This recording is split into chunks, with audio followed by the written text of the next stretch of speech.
capítulo 13 da carta aos Hebreus, a partir do verso 9, assim diz a palavra do Senhor.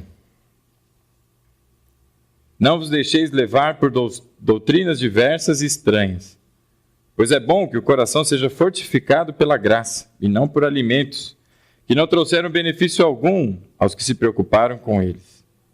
Temos um altar do qual os que servem no tabernáculo não têm direito de comer, porque os corpos dos animais, cujo sangue é trazido pelo sumo sacerdote para dentro do lugar santíssimo, como oferta pelo pecado, são queimados fora do acampamento.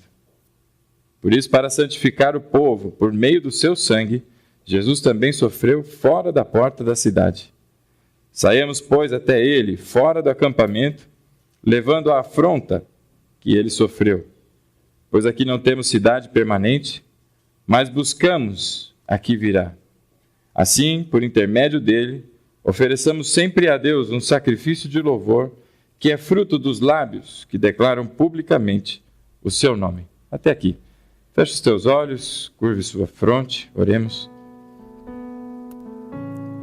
Pai Santo, Pai querido, bendizemos o teu santo nome, agradecendo, Senhor, por nossa vida, nossa família, por tudo quanto o Senhor, de modo generoso e bondoso, tem feito nas nossas vidas. Pedimos que o Senhor continue a nos ministrar, Pai, com teu Santo Espírito nessa noite, e que, por tua misericórdia, Pai, sejamos impactados por tua palavra, que ouçamos tão somente a tua voz, assim te pedimos e assim te agradecemos. Em nome de Jesus, amém. Glória a Deus, irmãos. A Bíblia diz, em 2 de Coríntios, no capítulo 13, no verso 1, de que existe a necessidade, por uma questão de lei, por uma questão de costume, que hajam pelo menos 2 ou 3 testemunhas para que se identifique se algo é verdadeiro ou não. Portanto, se alguém dissesse algo acerca de você e não houvessem 2 testemunhas no mínimo, ou 3, esse tema não teria veracidade, não seria ouvido e não teriam sido dadas atenções devidas. Mas quando se tem testemunhas, a Bíblia diz que é para que seja prestada atenção a essa reclamação, a essa questão. E eu queria te dizer algo, que Deus fez uso dessa questão, de que houvessem testemunhas para a obra da sua maior intensidade de atuação no plano de salvação, que foi a vinda de Jesus. Deus não usou 1, tampouco 2, 3 testemunhas, mas uma cidade inteira, um povoado todo, como testemunha das suas obras. Jesus era tão famoso na sua época, tão conhecido. E lembre-se que na época de Jesus, muitas pessoas se apresentavam como Messias. Messias, eu acho que você deve saber, o enviado, aquele que viria, não é? Para cumprir todas as profecias e trazer então a tão esperada salvação do povo. Mas se esperava uma salvação política, para que saíssem do jugo, não é, do Império Romano, como foi Moisés, tirando o povo do Egito. Mas esperavam o Messias, e muitas pessoas se apresentavam dizendo que era o Messias, chegavam até lá dizendo, olha, eu sou o Messias, e tinham às vezes um discurso até contundente, juntavam um grupo de seguidores, mas num determinado momento, alguma coisa acontecia, e percebiam-se que era uma furada, que era mais um, até que chega Jesus. E as pessoas diziam, é mais um, esse é mais um. É mais um daqueles arruaceiros que estão tentando trazer alguma novidade aqui para Israel. É mais um daqueles que são agitadores e ficam por aí dizendo uma série de coisas. É mais um.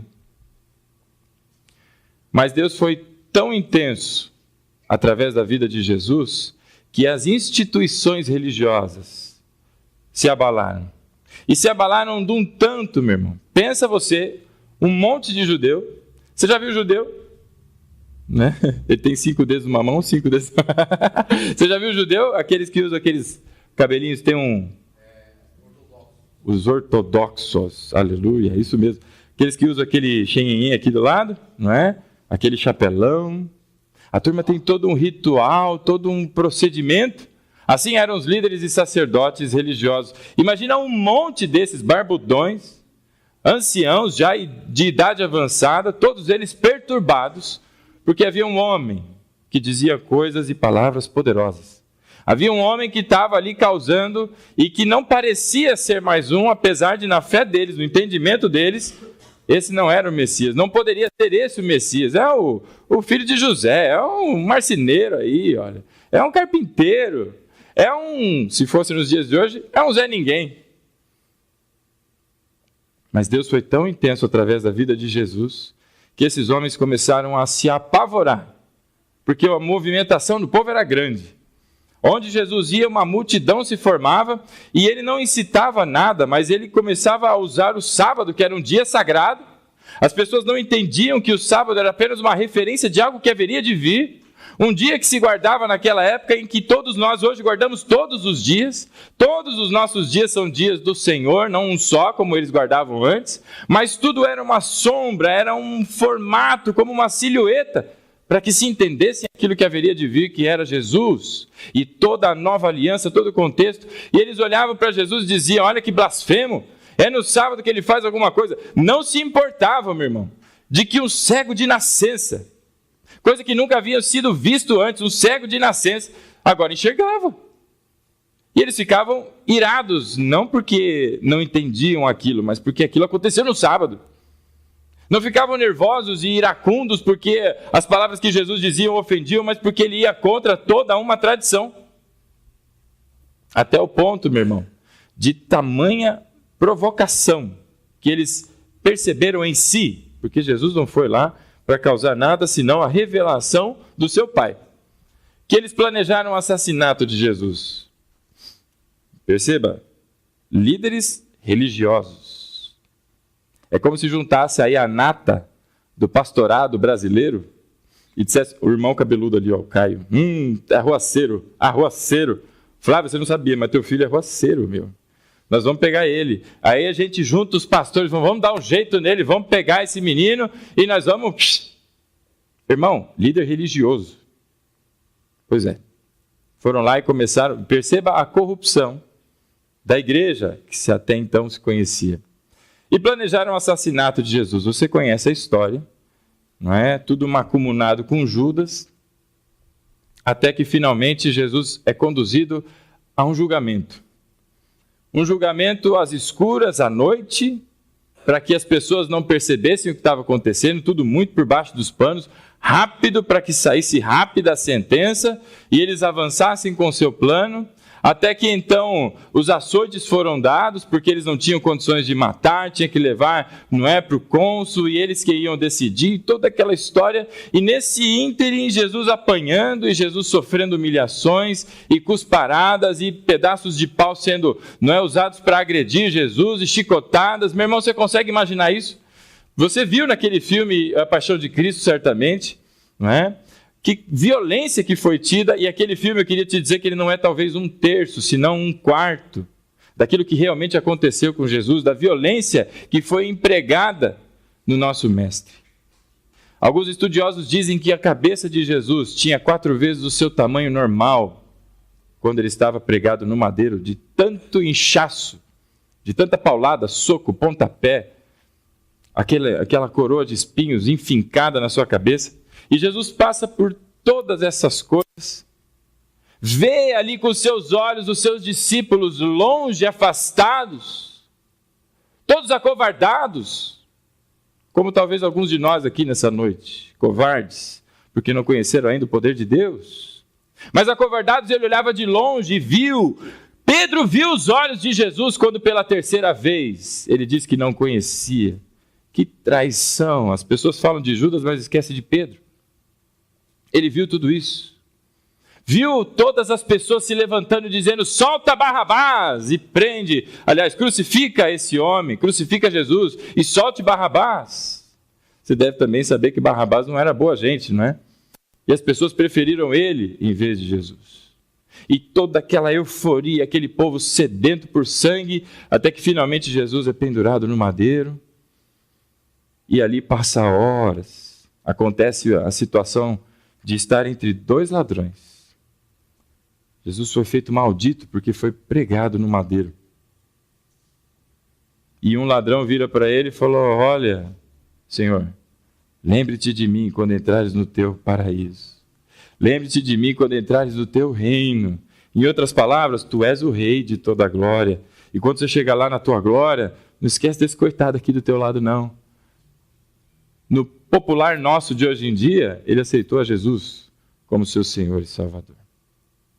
E o outro do lado, na mesma condição, blasfemando e falando alguma coisa dessa, daí então, você não é o poderoso?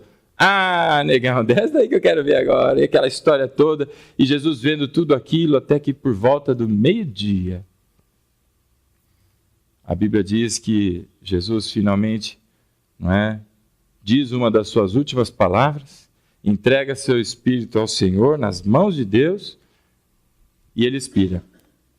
E quando isso acontece, meu irmão, a terra nunca viu fenômeno igual. Ao meio-dia, num lugar ensolarado, pensa você, os desertos que circundam toda a região ali de Jerusalém, aquele lugar às vezes em que o dia é mais extenso, mais luz do sol, às vezes 8 horas da noite, aquele sol brilhando, meu irmão. Ao meio-dia, ao ápice do dia, não havia mais luzes, o sol se fechou, trevas por todos os lugares, e aquelas pessoas começaram a olhar o que é que está acontecendo, porque a gente não tinha visto isso até então. E terremotos tomaram aquele lugar e chacoalharam aquele lugar, e a coisa foi tão intensa, o cosmos todo foi abalado pela morte de Jesus, meu irmão. As pessoas naquela época, não sei se você sabe, elas olhavam para os aspectos cósmicos como sendo poderes, como sendo forças. Haviam deuses, por isso você tem nome de planeta, de Júpiter e tantas coisas assim. Eles entendiam que por trás do astro havia um poder, uma força, um espírito, algo, uma entidade, alguma coisa poderosa que influenciava na Terra. E quando eles olharam e viram, porque pela morte de Jesus, ao meio-dia o céu se escurece, o cosmos foi impactado, eles bem percebem que esse homem era poderoso, porque os deuses todos se subjugaram a ele. E aí começam os tremores, e a terra se chacoalha, a Bíblia diz que rochas começam a se rachar no meio, abre de um canto para outro, e aquela cena, meu irmão, eu fico pensando na cabeça daquele que estava lá naquele dia, e não sabia, talvez perdido, não é como um bando de corintianos às vezes não sabe das coisas, está lá perdido e olha para aquilo e fala, uau, o que está acontecendo aqui? Tudo escuro, o mundo vai acabar, é o fim das coisas todas, está todo mundo perdido. E de repente, como se não bastasse, a Bíblia diz que as rochas chacoalham o templo, aquele tremor chacoalha tudo, e de repente aquele véu se rasga de cima a baixo. Você se lembra de que véu eu estou falando, não é? O véu que separava o santo dos santos. Havia alguns lugares no templo que eram sagrados, e o santo dos santos era o lugar mais sagrado que havia naquele lugar. E naquela mesma hora o véu se rasga de cima a baixo. E eu não sei se você sabe, meu irmão, você lembra de lista telefônica? Quantos lembram de lista telefônica? Eita, declarando a idade aí, hein, tio? Todo bando de velho. Era um tarugo assim, não era? Aquele véu tinha em torno de 15 centímetros de espessura. Se você olhasse o véu, não é? O véu, se você olhasse ele assim, ele tinha 15 centímetros para rasgar aquele negócio, e 18 metros de altura. Para rasgar aquele negócio, ter a força para rasgar aquele trem, tinha que ser algo muito forte mesmo. Muito forte mesmo. E de cima a baixo, aquele negócio se rasga. O Santos dos Santos agora está aberto, porque é anunciado um novo e eterno caminho, a nova e eterna aliança através do sangue de Jesus. Não tem mais aquele ou aquela que nos represente, mas todos agora podem se achegar ao Pai. Jesus conquistou isso para mim e para você pela morte. Foi quando ele morreu. A morte de Cristo abalou o cosmos e rasgou o véu de cima a baixo. E o templo todo foi ao chão, e aquela coisa toda, e as pessoas desesperadas, o que está acontecendo? Há quem diga que Maria participou da confecção daquele véu quando era criança, e tudo aquilo acontecendo, e os sinais, meu irmão, lembra, precisava de 2 ou 3 testemunhas. Todo aquele povoado viu, ouviu, sentiu e temeu o que estava acontecendo. Não havia uma testemunha, não haviam 2 testemunhas, mas um povoado inteiro, uma cidade inteira. Judeu ou não judeu, romano, quem tivesse ali estava vendo o que estava acontecendo. Até que os guardas disseram: uau, esse homem realmente era o Filho de Deus.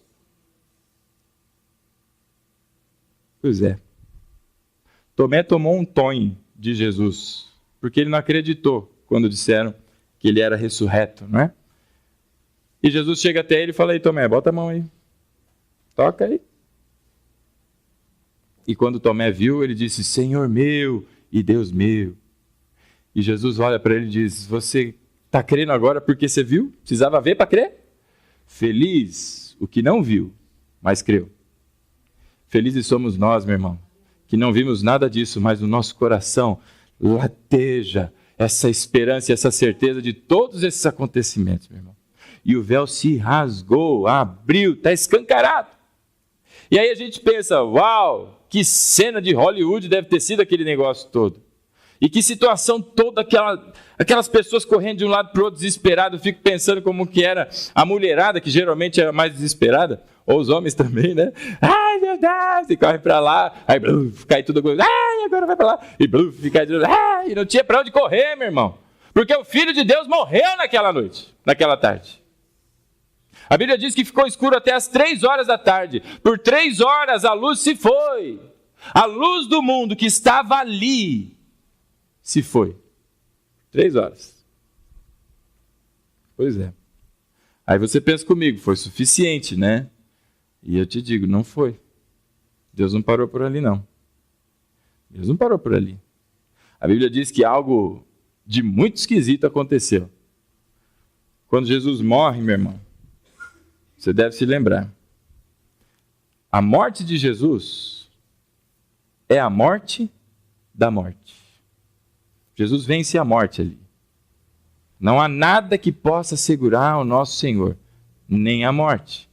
As pessoas sempre olham para a vida com desespero, como foi anunciado aqui, infelizmente, o passamento de uma senhora, a avó da Amanda, e as pessoas olham para o relógio e dizem: uau, eu já tenho 38, ele já tem 50. Não é? E nós estamos ficando velhos. Porque eu e você temos uma certeza. Pelo menos uma, se você não conhece a Cristo. A morte está nos esperando. Nós nascemos, começa a contagem regressiva para o dia que partiremos. E as pessoas ficam desesperadas nesse assunto. E de repente, com a morte da morte, o anúncio da morte, algo de muito esquisito acontece. Só Mateus registra isso no seu evangelho, de que os túmulos de alguns santos, muitos santos, pessoas que morreram em Cristo, antes de Cristo, santos, por serem separados, a Bíblia diz que eles foram também ressuscitados e começaram a andar pela cidade. Ai, meu Pai do céu. Você consegue ver a cena? Está tudo escuro. E todo mundo corre para um lado e para o outro. Todo mundo desesperado. E é rocha quebrando, é rocha estourando. E aí vai, rasga o negócio lá. Gente gritando ali, o outro gritando ali, o outro chorando. Porque percebeu que mataram o Filho de Deus e de repente começa a aparecer.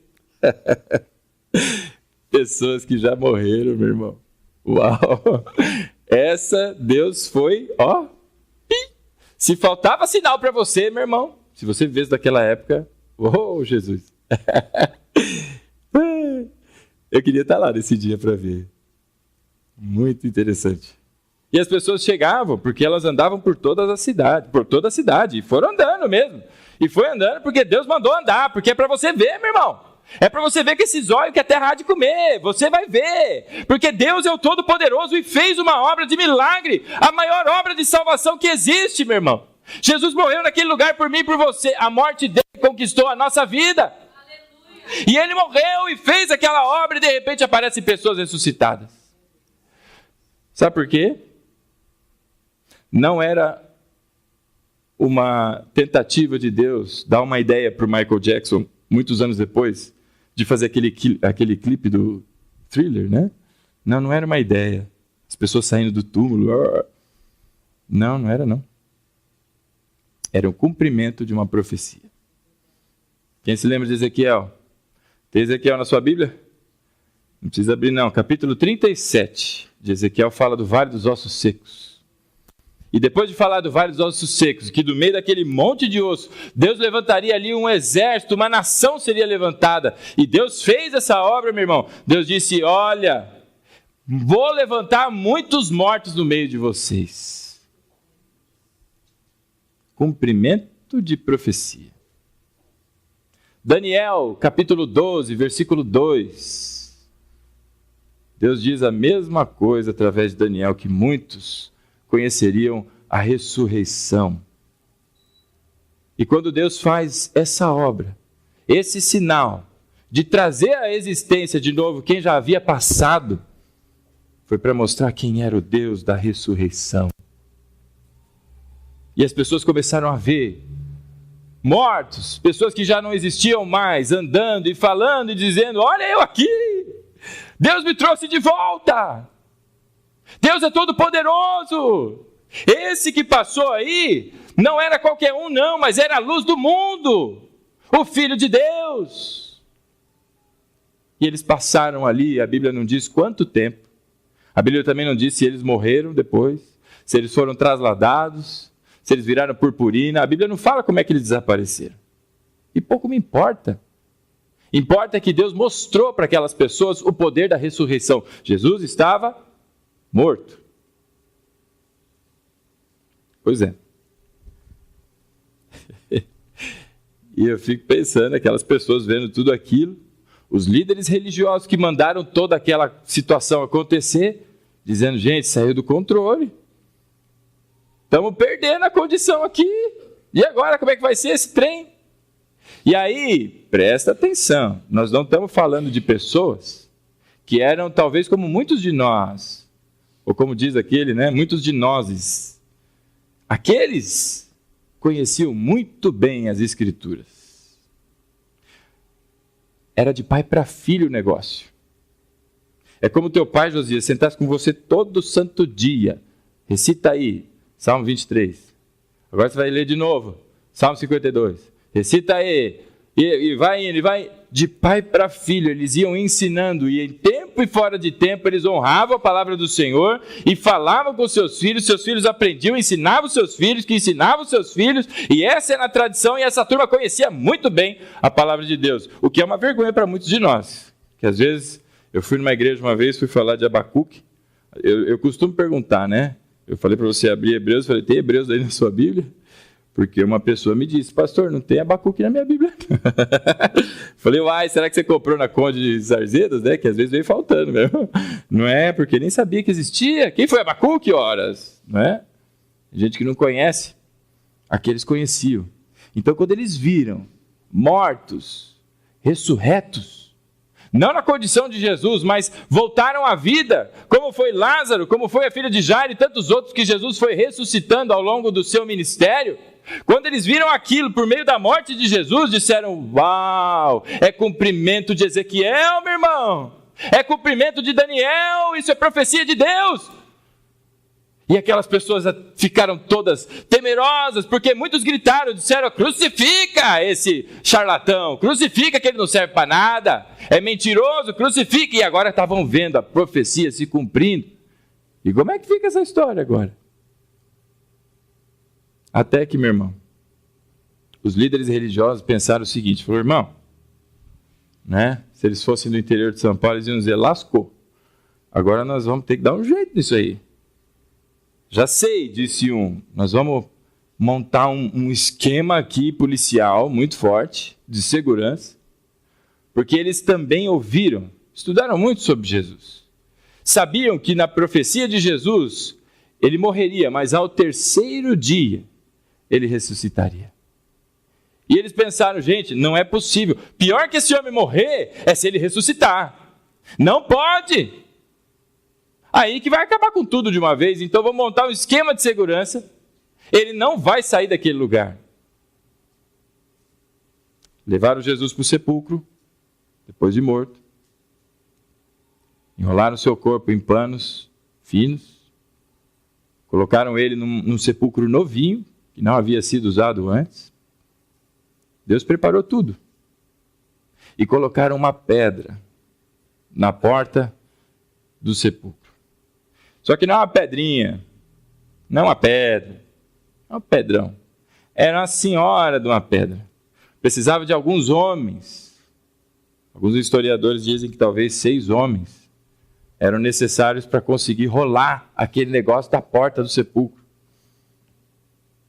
E eles colocaram lá. Taca ali uma pedra na porta ali. Se esse homem levantar, como fez aqueles outros tantos lá, se esse homem levantar, da pedra ele não passa. Bota aquela pedra. E armaram um esquema de segurança tão forte, que era 24/7, com revezamento 3x4, e com corrida de bastão, e sei lá o que mais eles fizeram, que o tempo todo havia guardas ali na porta daquele lugar, para que ninguém, talvez algum desavisado passasse lá e tentasse pegar o corpo de Jesus e sumir com o corpo. Porque eles ainda acreditavam que Jesus era charlatão. Mas vai que passa um louco aqui e não é? Ladrão de cadáveres aqui e leva o cadáver de Jesus. Então colocaram os guardas lá. Pois é, foi assim o primeiro dia, foi assim o segundo dia, no terceiro dia, a história foi diferente. A Bíblia diz que foi um anjo para lá, meu irmão. Foi um anjo. Enquanto precisa de 6 homens, o anjo fez assim, flip, rolou aquela pedra. E foi uma coisa tão esquisita, meu irmão. Tão esquisita, que aqueles guardas que estavam ali, eles saíram correndo desesperados. Meu irmão, tudo isso em 3 dias. Você já pensou? Fica escuro. O negócio arrebenta tudo, destrói o templo, rasga o negócio, é morto-vivo, e é isso e aquilo, e de repente aparece um anjo e rola aquela pedra na tua frente. Ô, meu irmão. Como diria aquele narrador, né? Haja coração para aguentar tudo isso. Muita gente lê isso como se fosse uma coisa muito natural, mas eu tenho certeza que muitos que talvez estivessem lá teriam que passar no banheiro. Porque iam borrar as calças, meu irmão. Você já viu o anjo? Quem já teve a oportunidade de testemunhar e ver um anjo, sabe o tamanho, a proporção e a força que tem um trem daquele lá. E ele rolou a pedra. E aí os guardas saíram correndo, desesperados. Vamos contar pro chefe. E aí chegaram lá pro chefe, contaram. E os caras, não é possível. E tinha alguém lá dentro? Os caras falaram, nem sei, porque eu nem vi, eu sei que eu saí correndo. Aí um outro falou, não, eu vi, eu dei uma olhadinha lá, não tinha ninguém lá dentro. E aí os caras, e agora o que nós vamos fazer? A gente precisa dar um jeito de contar que isso aí é uma história mentirosa, para a gente abafar todas essas coisas. Vamos abafar isso aí. E aí a Bíblia diz que os líderes religiosos, os políticos envolvidos, todas aquelas pessoas, fizeram um grande esquema. E disseram para os guardas o seguinte, ô seu guarda, é o seguinte, nós vamos dar um dinheirinho para você. Mas não é um dinheirinho. É mais ou menos a Petrobras, entendeu? Deram uma senhora de uma propina para cada um daqueles guardas lá. Muito dinheiro mesmo. E disseram para eles, vocês vão dizer que vocês dormiram no seu horário de vigia. Vocês estavam dormindo. E quando vocês acordaram, já tinha rolado a pedra, já roubaram o corpo de Jesus, e nós vamos dizer que tudo isso aí é uma grande mentira. É uma grande mentira. Porque isso não pode ser espalhado. Se esse homem ressuscitar, danou-se. Porque a razão da nossa fé, segundo Paulo, é porque Cristo ressuscitou, meu irmão. E sabe por que Cristo ressuscitou? Porque o seu sacrifício foi aceito. O que ele fez na cruz, a sua morte na cruz, foi aceita. Se alguém achasse, como chama aquele ossinho do ouvido? Martelo? Não sei se é o menor osso do corpo humano. Hã? Bigorna? Não sei não. Eu lá não sou muito bom aí em massoterapia.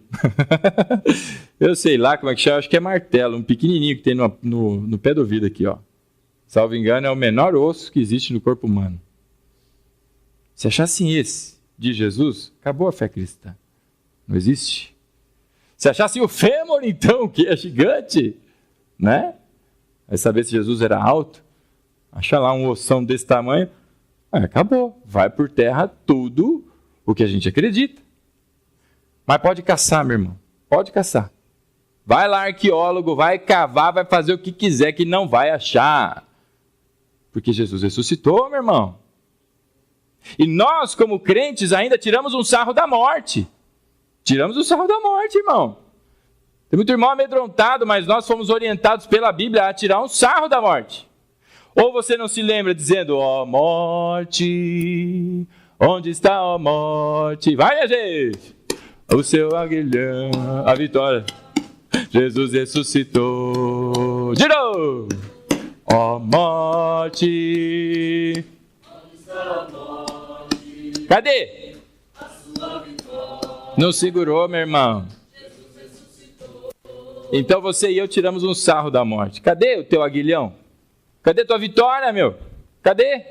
Você já não tem mais poder, porque eu estou em Cristo. E porque estou em Cristo, eu não vou conhecer a morte como as pessoas conhecem. Nos foi imputado imortalidade, de modo a viver para sempre, ao lado de Jesus. Então pensaram lá, vamos tentar dar um jeito, subordinaram os guardas, meu irmão, até nisso chegou a condição daquela turma para dar um jeito de abafar tudo aquilo lá. Eles só não contavam que Jesus ia aparecer. Jesus apareceu ressurreto para as pessoas. E tentaram pegar em Jesus, Jesus falou, pega não, porque eu estou no corpo glorificado. Ele foi o primeiro. Ô pastor, mas levantou lá, Lázaro levantou, a filha de Jairo levantou, tanta gente ressuscitou. E por que Jesus foi o primeiro? Por que a Bíblia diz que ele é a primícia? Porque da forma como ele ressuscitou, ele é o primeiro. E o primeiro de muitos. E nisso está baseada a nossa esperança, meu irmão. Que o mesmo Espírito que ressuscitou Jesus dos mortos é sobre mim e sobre você e sobre todo aquele que com a sua boca professa Jesus como Senhor. E no nosso dia, esse mesmo Espírito também nos ressuscitará com um corpo glorificado, transformado, para passarmos a eternidade ao lado do Pai. Por isso nós dizemos, ó morte, onde está a morte a tua vitória? Não tem, perdeu, negão, dançou. Nós agora vivemos para sempre junto com o nosso Pai, junto com Deus, meu irmão. E tem muita gente esquecendo dessas coisas, que são tão importantes para a nossa fé. E vai olhando para a vida e olhando o cronômetro da vida está acabando. Meu Deus, o que vai acontecer? E eu queria dizer a você que acha que a tua vida está acabando, quem é que sabe o dia que você vai passar? Quem é que sabe o momento que você vai fechar os teus olhos aqui e abrir diante do trono branco do Senhor, como diz Apocalipse? Você sabe? Alguém aqui sabe? Ninguém sabe. Então por que você acha que você está mais perto do que o outro? Ah, é porque eu tenho idade avançada. Você pode ser de DNA antigo, né? Data de nascimento antiga. Mas pode ser que alguma outra coisa aconteça, meu irmão. Essa vida está cheia de surpresas. Quem se lembra do Joseph Klimber? Essa vida é uma caixinha de surpresa, ele dizia, não era? Quanta coisa aconteceu com aquele homem, né? Pois é, a vida está cheia de surpresas. Mas eu e você não tememos mais a morte, meu irmão. Porque agora daqui nós vamos, é lucro, o que irá acontecer com a gente é lucro. Paulo diz, meu irmão, é porcaria, para não dizer a palavra que ele usou, esterco, é como está na minha Bíblia, que talvez esteja na sua, é cocô, para falar mais bonitinho. Ele falou, todas as coisas desse mundo eu agora entendo, é cocô. Para mim é lucro, a hora que Deus me chamar eu vou para junto do Pai, na glória. Ô, meu irmão, e a gente aqui de olho nessas coisinhas aqui desse mundo e com medo de algumas coisas. Ei, você é mais que vencedor, porque Cristo morreu por você e o seu sacrifício foi aceito. No terceiro dia ele se levantou daquele lugar, a pedra foi rolada, meu irmão. Ninguém segura o nosso mestre. Aí de repente ele aparece para as mulheres. Primeiro, para as mulheres. E elas vão contar para os discípulos, e que vergonha, os homens não acreditam não.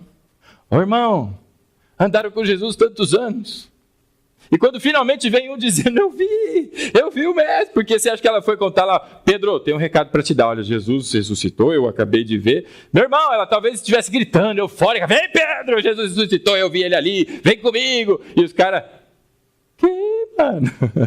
Você tá... Eu falei para você parar de comer banana, né?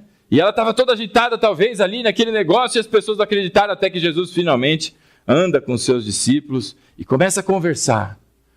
E a Bíblia diz que os seus discípulos não reconhecem Jesus. E eles estão ali tristes, cabisbaixos, arrependidos. Porque talvez o coração, meu irmão, seja você, o seu próprio juiz, o seu árbitro. Olhe para você se você estivesse naquela situação. Eles estavam andando e talvez dizendo, puxa vida, mano, dediquei 3 anos da minha vida para aquele homem e ele morreu. E agora? Parei de pescar, já perdi a manha, já não tenho mais minhas redes. E agora como é que vai ser minha vida?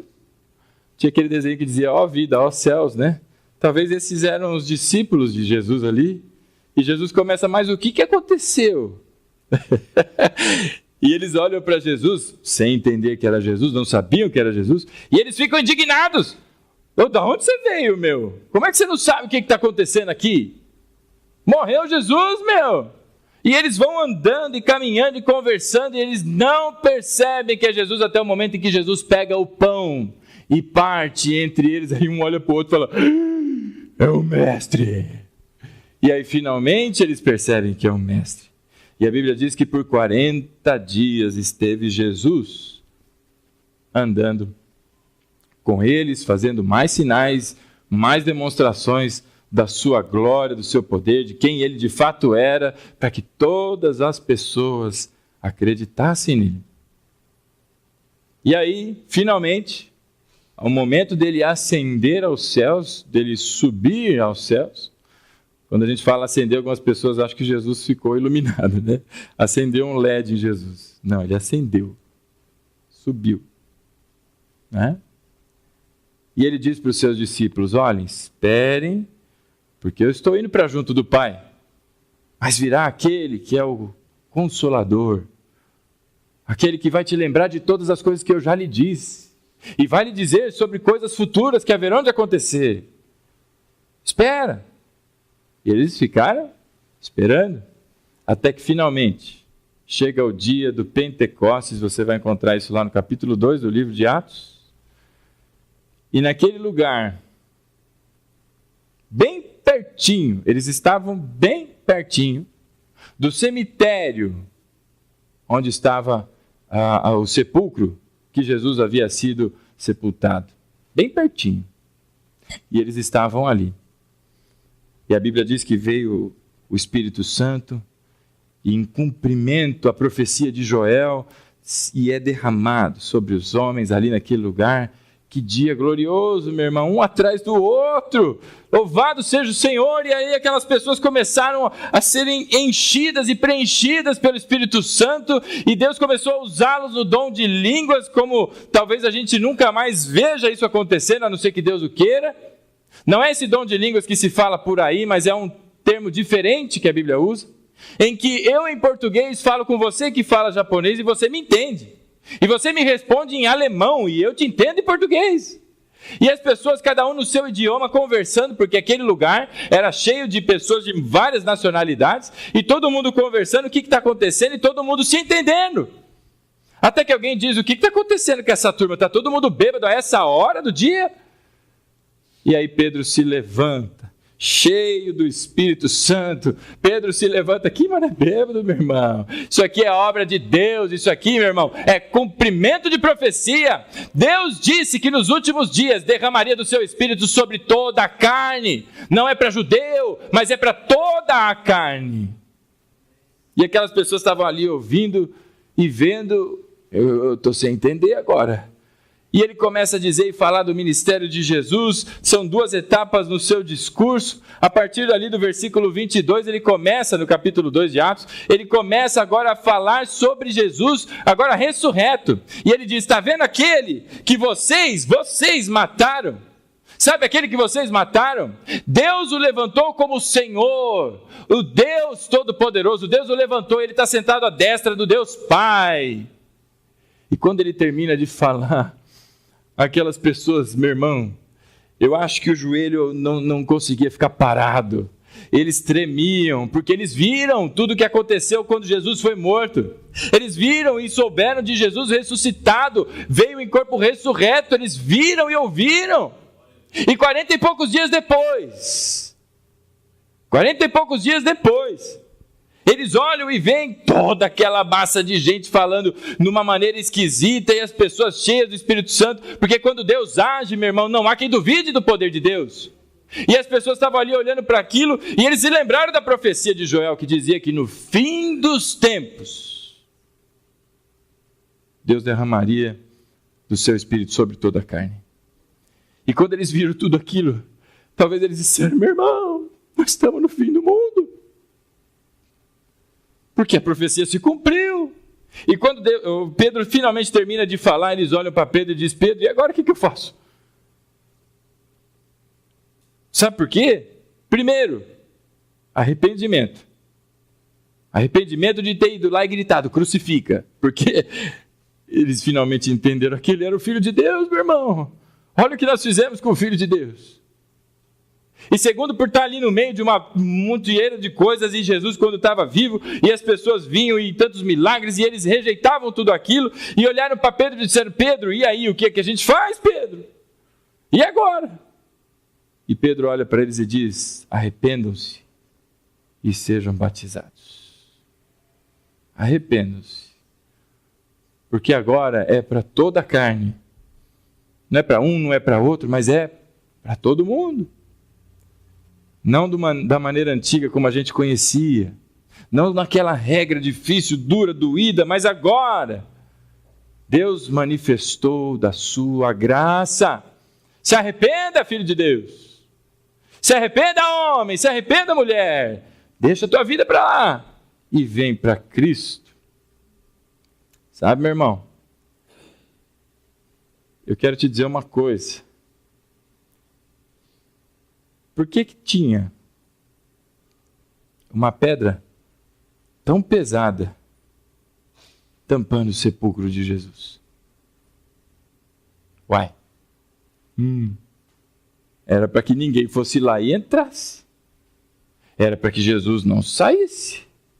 É porque eles não sabiam o que fazer. Colocaram. São tantas as explicações que eu quero te dizer o porquê que tem uma pedra lá.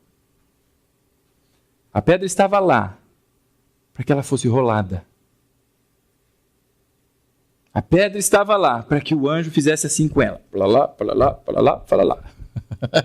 Ou sei lá, de repente o anjo fez assim. E a pedra...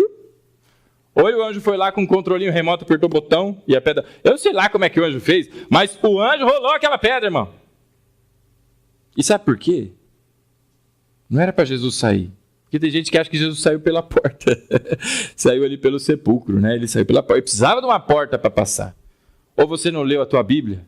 Que os irmãos, os discípulos, estavam todos fechados, num lugar trancado, amedrontados. E Jesus entra, sem passar por porta, sem passar por lugar nenhum, porque agora ele está num corpo glorificado. Você acha que Jesus precisa de uma porta, irmão? Lógico que não. Então por que tinha uma pedra lá, pastor? É muito simples.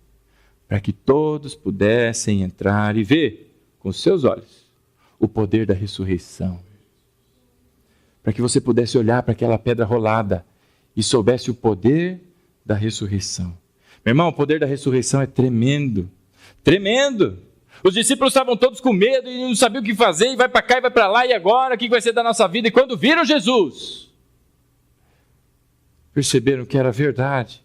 Que Deus era capaz de fazer aquilo que disse que faria. O poder da ressurreição. Não como aquele que ressurge dos mortos. Porque naquela época, irmão, talvez você não conheça, mas dizem que Alexandre, não estou dizendo que é verdade, dizem que Alexandre voltou dos mortos para falar com algumas pessoas. Então era comum naquela época um ou outro testemunho de gente ressuscitada, de gente que voltou dos mortos. Mas Jesus não era como eles. Jesus não voltou simplesmente, a vida não entrou naquele corpo que ele tinha. Mas Jesus voltou transformado, em corpo glorificado, como ninguém havia sido ressuscitado até Jesus. Aquela pedra foi rolada para que você e eu pudéssemos olhar lá dentro e ver que não tem ninguém. Não tem ossinho, você não vai achar o martelo, você não vai achar a rótula, você vai achar a tíbia, você não vai achar a bacia, você não vai achar o tórax. Você não vai achar nada, meu irmão, vai cavar lá, vai procurar, quer perder tempo, vai, porque não vai achar. Mas Deus deixou a porta aberta para mim e para você, para que víssemos o poder da ressurreição, de que Ele é capaz sim de cumprir a sua palavra. E aí, meu irmão, eu me recordo do texto que nós lemos em Hebreus, no capítulo 9, em que dizia sobre o culto, como se fazia no Antigo Testamento. E que antes ia o sumo sacerdote, pegava aquela oferta, fazia ali as suas oferendas, ia para fora do acampamento, fazia a queimadura ali das coisas, voltava e só ele entrava uma vez por ano no Santo dos Santos, uma única vez, e ele entrava com a cordinha amarrada no seu pé, ou na cintura, em qualquer lugar, porque se ele tivesse um piripaque lá dentro, ninguém podia entrar lá, tinha que puxar. E pensa você, meu irmão, as orações eram feitas uma única vez no ano. Quando o sumo sacerdote entrava no Santo dos Santos, ele levava ali a oração e a petição de todos. Uma vez por ano. Agora eu e você, meu irmão, temos acesso ao Santo dos Santos. Entramos a qualquer momento. Você já ouviu falar da palavra oração? Quando você começa a orar, o sangue de Cristo te transporta, meu irmão, de uma maneira sobrenatural, para o Santo dos Santos, na presença de Deus, face a face com o teu Pai. Você começa a falar e não com o vento. Tem gente que fala, eu pareço um rádio, que aí está aí para isso. Que, meu irmão, Deus, o Criador de todas as coisas, está ali olhando para você e te escutando. Porque o seu Filho fez obra tamanha que o seu sangue é capaz de te transportar até lá no Santo dos Santos, para falar diretamente com Deus. E as pessoas presas sobre o culto. Como é que faz, pastor? É na igreja que adora o Senhor? Eu posso adorar o Senhor na minha casa? De joelho? É em pé, com os olhos fechados, com os olhos abertos? Aí vem aquele monte de pergunta de crente que não tem o que fazer, que não aprendeu a ler a Bíblia ainda, aquela monte de coisa, tudo mais. E a Bíblia fala sobre aqueles que são os verdadeiros adoradores, que o adoram o Espírito em verdade. Não tem mais lugar, meu irmão. Deus abriu mão de tabernáculo, Deus abriu mão de templo. Falou, não quero templo, o meu templo agora são pedras vivas. Olha aí o templo do Senhor, olha para a tua mão, é parte do templo de Deus. É isso que Deus agora fez através de Cristo, Ele fez habitação em você, meu irmão. E as pessoas estão preocupadas lá, e agora? É em pé, sentado, é deitado, como é que funciona? E aí está lá o autor de Hebreus contando todas essas coisas, mas há algo que ele começa a dizer no capítulo 13 de Hebreus, em que ele diz que, assim como os sacerdotes levavam para fora do templo as coisas para serem queimadas, o nosso Jesus também foi sacrificado fora da cidade, do mesmo jeitinho, lá fora da cidade. E ele diz mais, abra lá comigo a tua Bíblia no livro de Hebreus, capítulo 13.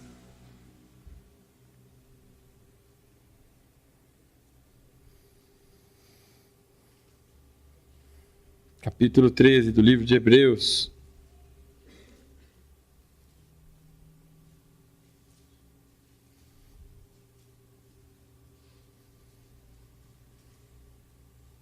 Versículo 11, capítulo 13, versículo 11 diz: porque os corpos dos animais, cujo sangue é trazido pelo sumo sacerdote para dentro do lugar santíssimo, como oferta pelo pecado, são queimados fora do acampamento. E Jesus foi o último sacrifício, não tem outro, é um e uma única vez, e está encerrada essa história. E no versículo 12: por isso, para santificar o povo por meio do seu sangue, Jesus também sofreu fora da porta da cidade. Ele foi crucificado fora da cidade. Versículo 13. Saiamos, pois, até ele, fora do acampamento, levando a afronta que ele sofreu. Pois aqui não temos cidade permanente, mas buscamos a que virá. Assim, por intermédio dele, ofereçamos sempre a Deus um sacrifício de louvor, que é fruto dos lábios que declaram publicamente o seu nome. Saiamos, pois, até ele, fora do acampamento, levando a afronta que ele sofreu. Meu irmão, muita gente acha tudo essa história que nós aqui relembramos muito bonita. Outros, como eu, se emocionam todas as vezes que se lembram de cada um dos momentos da famosa paixão de Cristo. Mas poucas pessoas, e aqui faço a minha autoanálise e faça você a sua, poucas pessoas aceitam o convite que Deus fez para mim e para você. Porque muitos chegam até Jesus porque ele tem a salvação, ele tem a vida. E é isso que ele ofereceu para mim e para você. Muitos vão até Jesus porque ele tem algo nas mãos que pode me ser útil. Muitos vão até Jesus porque é gostoso, não é? Eu vou lá na igreja, o louvor, aquele xenhenhen, fico lá, né? De repente a tua igreja não pode dançar e você fica lá, só o pezinho, sei lá eu, quando você congrega, e tanta coisa que vai acontecendo e as pessoas vão procurando Jesus por vários motivos. Mas Hebreus diz para mim e para você, o resultado daquele que com a sua boca professa o nome de Jesus como seu Senhor. Lembra-se do tom que Tomé levou? Você viu e creu. Felizes aqueles que não viram e creram. Você é daqueles que não viu e creu? Você tem Cristo? Porque daqui para frente eu falo com quem tem Cristo. Quem não tem, vai me ouvir, mas não vai adiantar nada. Porque a Bíblia diz que os ímpios continuarão na sua impiedade. Mas aos santos despertarão a sua atenção, porque é palavra de Deus. Se você está em Cristo, meu irmão, há um convite de Deus para mim e para você. Saiamos, pois, para junto dele, lá fora. Quantos crentes querem? E ele diz mais, para recebermos a afronta que foi sobre ele. Quantos crentes querem sair da sua cidade? E entenda a cidade, o teu mundinho, o teu universo, a tua vidinha, que é tão bonitinha. Esses dias minha filha de 4 anos vendo um desenho, ela olhou para mim, pai, que fofo. Eu achei engraçado o jeito dela falar, achei fofo o jeito dela falar fofo. Eu não consigo reproduzir, aquela boquinha, aqueles dentinhos dela lá, que fofo. Às vezes a sua vida é tão fofinha, igual minha filha disse, porque tem muito crente domingueiro, que vai à igreja aos domingos, tá bom, vou lá louvar o Senhor, saiu daqui da porta, meu irmão, você me engana, mas Deus você não engana. Aí a vida segue como ela era. Eu vou falar palavrão mesmo, que problema tem? Eu vou falar, vai fazer igual aqueles russos, os caras na Rússia lá, né, que causaram um maior tumulto, tinha que ser brasileiro, né, meu? Vai lá causar tumulto para falar aquelas porcarias. Mas aí alguém disse outra coisa que eu já estava pensando, porque, com as russas não pode, mas com as brasileiras pode. Vai ouvir essas porcarias de música que tem por aí, meu irmão. Falando exatamente a mesma coisa da mulherada. E todas essas coisas. E você sabe o que é pior? Tem gente que se diz filho de Deus, que participa dessas coisas. Oh, meu irmão, espera a mãozona de Deus, viu? Porque Deus diz que é pai zeloso e não deixa de corrigir seus filhos. Não deixa. Tem gente que está lá, passei ileso. Ninguém me viu. Tô aqui escondidinho, vai, bobão.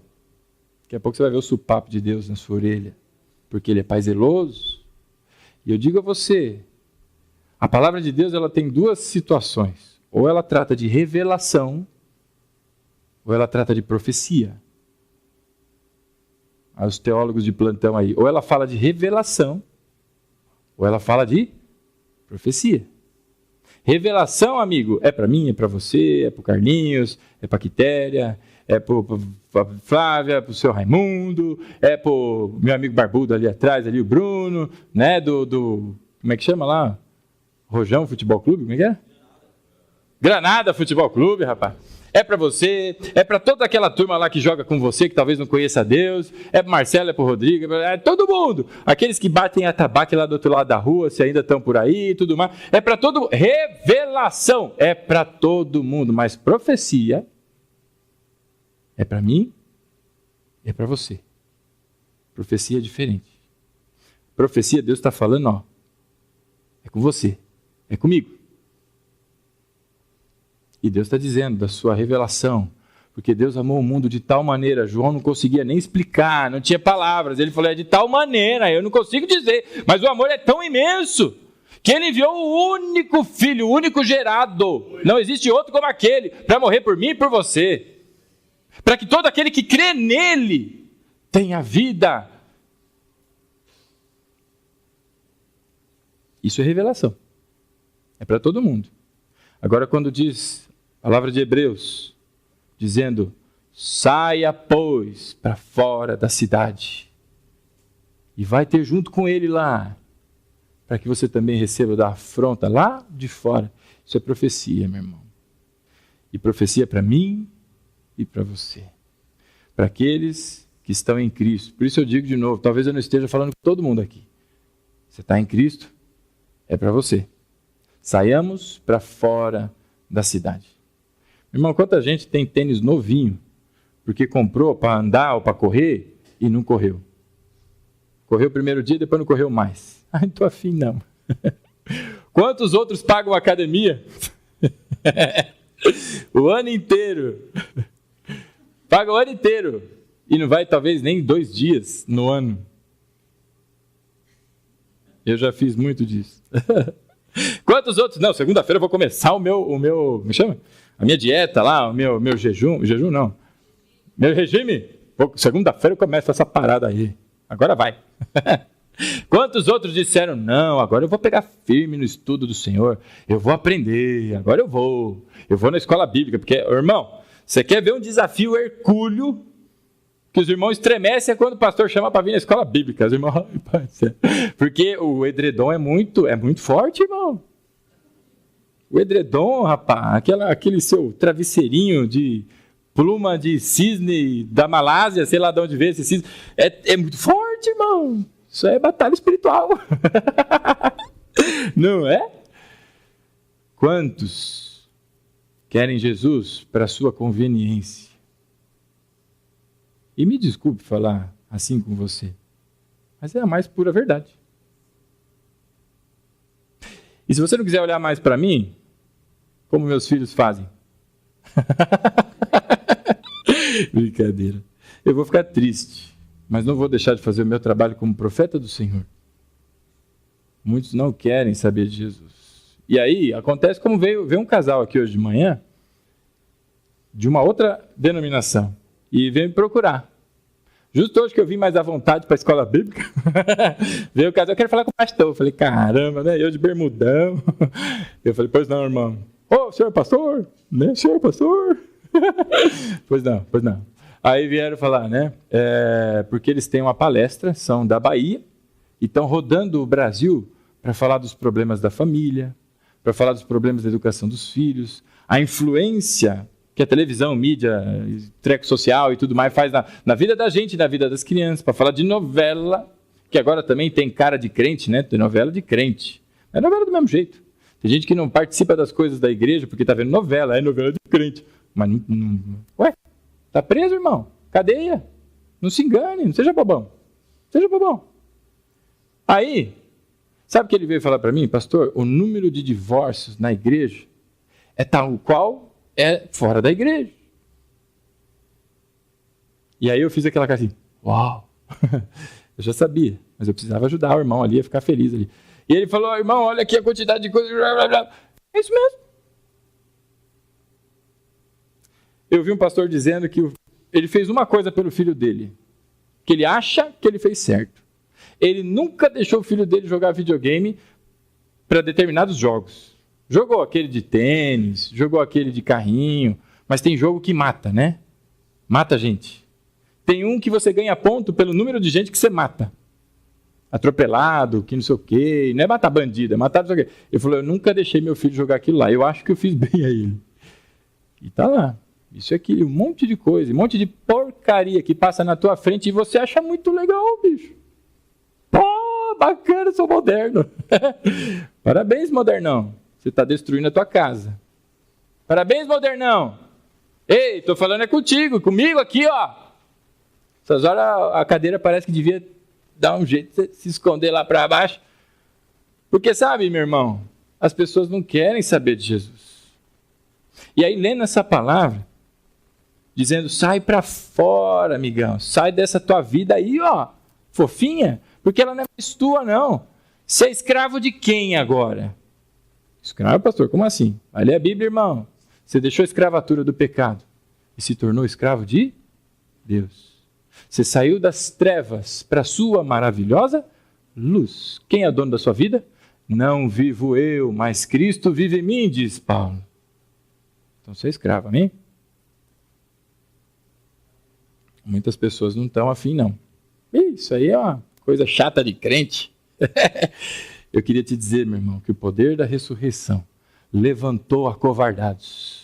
Levantou para que eles fossem pregar. E quando Pedro finalmente se levanta, na sua primeira pregação, a Bíblia diz que 3.000 homens aproximadamente se converteram. Sabe por quê, meu irmão? Porque viram tudo o que aconteceram, viram os sinais e maravilhas do lado ali do cemitério, e ele dizendo que aquele homem foi colocado como Deus e tudo mais. O que eu tenho que fazer? Se arrependa, meu irmão. Deixa essa tua vida para lá, que ela não te serve mais. Mas viva de Deus. É o que o autor de Hebreus está dizendo para mim e para você, quando ele diz, sai da tua cidade. A tua vida, ó, passou, negão. Já foi. Agora você vive em Cristo. Porque Paulo dizia, maldito homem que sou, porque o que eu quero fazer eu não consigo, mas o que eu não quero é isso que eu faço, por isso eu não vejo a hora que eu seja levado. Para mim é lucro, o resto é tudo porcaria, é cocô, não serve para nada. Mas a gente gosta, né, de deixar as coisas para o nosso desejo. E aí, lendo essa palavra, dando e meditando, pensei comigo e falei, mas e aí, Deus? Saí da cidade, fui, como é que é essa vida fácil e tudo mais. Você não fechou a Bíblia não, né? Hebreus, capítulo 13.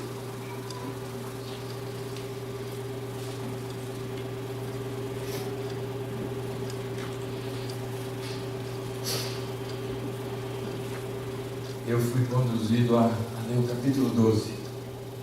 Porque antes do 13 vem o 12. Matemática complexa. Tem gente que estuda Apocalipse e não entende nada, mas fica bom de matemática, né? Porque tem 7 anos, 3 anos e meio, 1.200 não sei quantos dias. Matemática ficou bom. De escatologia não entendeu nada. Mas está tudo bem. Capítulo 12 do livro de Hebreus, Deus fala algo muito, mas muito profundo. E para muitos talvez seja muito duro. Versículo 4. Quem achou, diga amém. Quem achou, diga peraí. Quem não trouxe a Bíblia já sabe. Vai pedir perdão para Deus aí. Versículo 4. No combate contra o pecado, ainda não haveis resistido a ponto de derramar sangue. Sabe o que o autor de Hebreus está dizendo para mim e para você? Você tem que sair. E aquela afronta, aquela vergonha, você vai subir para você. Aquilo agora é teu.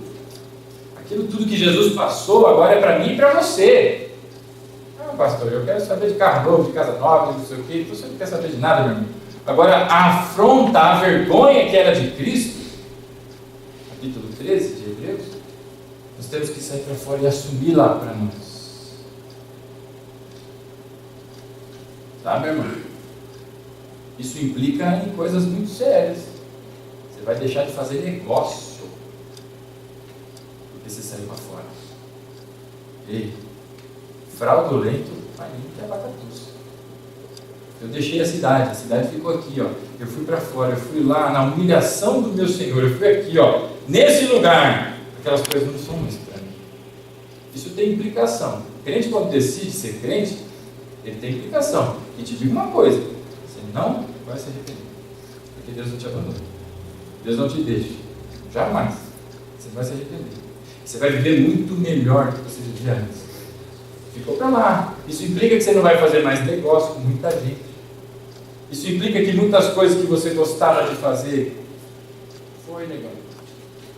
Mas pastor, eu não consigo. E a Bíblia diz para mim, para você no capítulo 12, versículo 4, que no combate contra o pecado, ainda não haveis resistido a ponto de derramar sangue. Meu irmão, está difícil? Já está sangrando? Não. Então tem muito mais pela frente. Pastor, mas eu já paguei a academia, não vou. Não, meu irmão. Você não resistiu a ponto de derramar sangue. Tem muito mais para você ainda. Já parou? É quando eu vou na casa da minha avó, minha mãe puxou essa mania, vai fazer o prato da gente, ela põe aquele montão assim, né? Aí você vai comendo, porque a comida é gostosa, né? Comida de mãe, comida de vó, você vai comendo. Só que chega uma hora que você já não aguenta mais, meu. E o prato acho que talvez está na metade ainda. E aí olha, já parou, meu? Gostou da comida? E o que Deus está dizendo para mim, para você, já parou? Você nem começou a sangrar, meu. Já parou. Aí a gente se lembra de Jesus no Vale do Getsemane. E mais uma situação que Jesus passou por mim e por você, em que a sua angústia era tamanho. Ele chega a derramar sangue, transpirar gotas de sangue, tamanha angústia. É isso aí que Deus está falando para mim e para você, no versículo 4, capítulo 12, da Epístola escrita aos Hebreus. Então, meu irmão, não chegou a hora de desistir. Ao contrário, Deus vai usar a tua vida. Sai da cidade, vai para fora. O teu convite não é mais viver como você vivia antes. E como é difícil isso para o crente entender e aceitar. Você vai conseguir, irmão? Não! Essa é a maravilha do Evangelho, porque quando você tenta e não consegue, você cai de joelho diante do Criador. Ele diz, não tem problema, eu te ajudo. É por isso que existe a graça. Agora tem gente que ainda nem aceitou o que Deus chamou para fazer. Você não é chamado para ser o rei das nações. Você é chamado para servir o rei de toda a glória. Você é chamado para ser diferente, para manifestar a glória de Deus através da tua vida. Mas você continua fazendo negócio fraudulento. Por quê? Mas você continua mentindo para as pessoas. Por quê? Você continua com a amante ou com a amanta. Você continua olhando ou fazendo e perseguindo coisas que não são mais para você. Mas por quê? Sendo que Deus falou para você, saia da tua cidade, abandona tudo isso e vai para fora, é lá fora do teu lugar. É lá na vergonha do teu filho, é lá que é você que vai ficar lá. É lá, eu projetei você para lá. Não foi para esses manjares e delícias e todas as coisas. Daniel foi levado preso no cativeiro. Colocaram uma série de coisas na frente dele. Ele falou, não quero vegetal. Ô irmão, mentira. Colocaram lá picanha no alho. Colocaram para ele lá, como é que chama? O entrecute, né?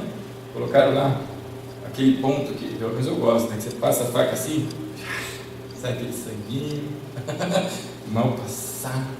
Colocaram tudo aquelas coisas, um pontão desse tamanho de açaí. Ele falou, eu quero vegetal. Eu quero vegetal. Por quê? Ele foi para fora da cidade. Isso aí não é para mim não. Eu vou honrar o meu Deus ali. A vergonha. Você ouviu aquele hino? Sim, eu amo a mensagem da cruz. Até morrer eu vou proclamar. Levarei eu também minha cruz. É por uma coroa trocar.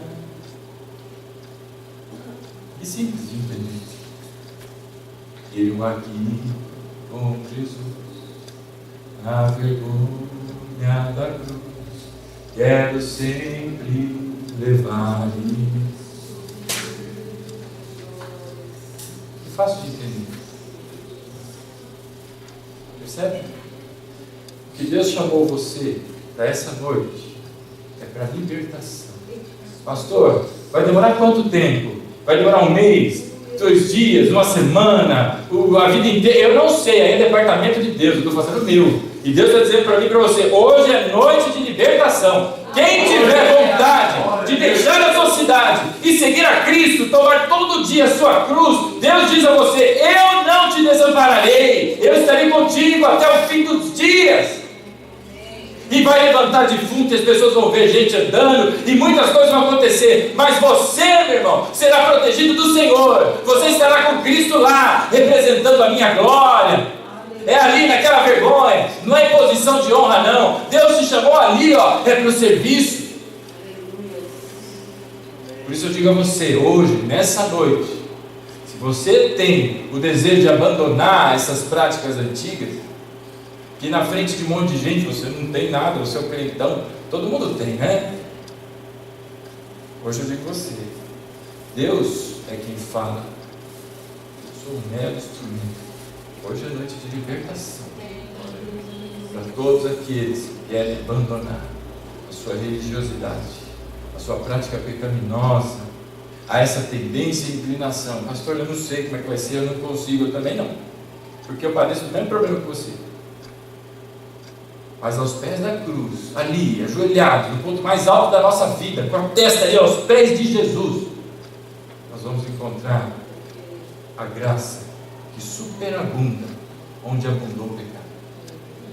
Por isso eu te convido a ficar de pé, para que essa noite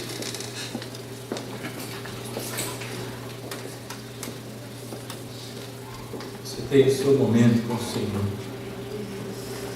Às vezes a semana é tão corrida, às vezes as coisas da vida, tanta coisa que vem, você não tem tempo de pensar, e quando vê, você já está envolvido, e quando vê, já foi, já fez a meleca, e aí se arrepende, aquelas coisas todas.